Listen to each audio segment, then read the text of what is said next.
First of all, I have to ask, have we tried the Coke and a beer combo? Is this something that our fans need to make their go-to happy hour order? I don't think so. Have you tried? Have you tried? Have you actually tried it though? No. I didn't try it either, and I'm surprised I haven't. I'm allergic to gluten. Can we get a Coke and a beer flown in real quick? Because I feel like there's a chance it could be incredible. Like a sweet, bubbly, extra bubbly beer? I mean, who knows what these two things will do together? I guess it's like a German thing, is what. Is it? Yeah, is what Celine said, but I don't know. I can't drink beer because I'm allergic to gluten. Oh, wow. But you should try it later. I will, today. This film really explores non-negotiables in dating. I'm curious if either of you have a non-negotiable movie that your partner needs to have seen or at least be willing to watch with you. Good one. That's a good one. I know what yours is. Do you? I mean, I know what yours is. we'll say it and then I'll quantify because. Fantasia 2. All right, Fantasia 2000. I do, but see, I wouldn't call these non-negotiables because Fantasia 2000 is something that most haven't seen.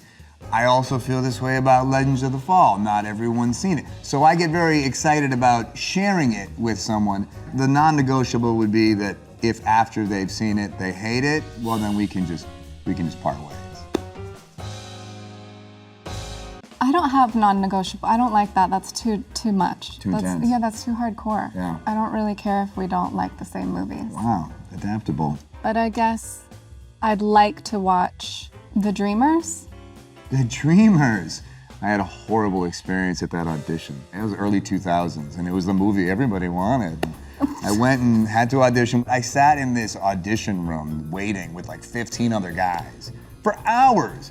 I finally walk in the room, I opened the door, and the casting director looked up and he was like, nope, nope, nope, nope. I was like, oh, Jesus. Yeah, anyway, that's my Jesus Christ. Dreamer story. So My I hope God. you think about that every time you watch the movie. I think it's an amazing movie. One thing I really love about your characters in this film is that it feels like you spend a lot of time communicating with just a look or sort of sitting in silence together. How does it change your approach to a scene when you're going to be communicating without a lot of dialogue? It's a good question. I mean, Dakota and I are very comfortable with each other. We had a very quick friendship, and I think it's a lot easier to have those kind of weighted scenes where you don't get to lean on dialogue and it's just the truth of silence. So I felt really comfortable with Dakota in those moments. It's a lot easier to do that when you like the person. So she had a hard time. So I had a really hard time. And Dakota, you also have really great chemistry with Pedro Pascal in the film. What makes him the perfect other half to Lucy's story?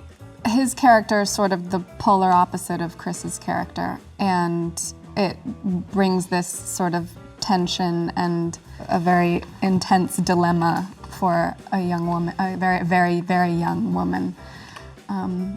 Me. I'm talking about me. You, why? Pedro and I were friends before we did the movie, so that was fun, just to like hang out with your buddy all day. And then working with him was funny and fun and weird, but great. Making out with him was so funny. For me too. Yeah.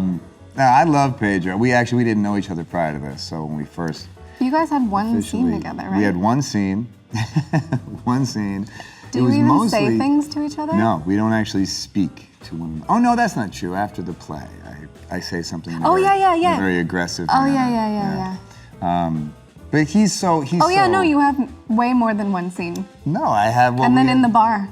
In the bar, but he's not really part of the scene. He's watching me just have a horrible day on set. It was a rough day for me.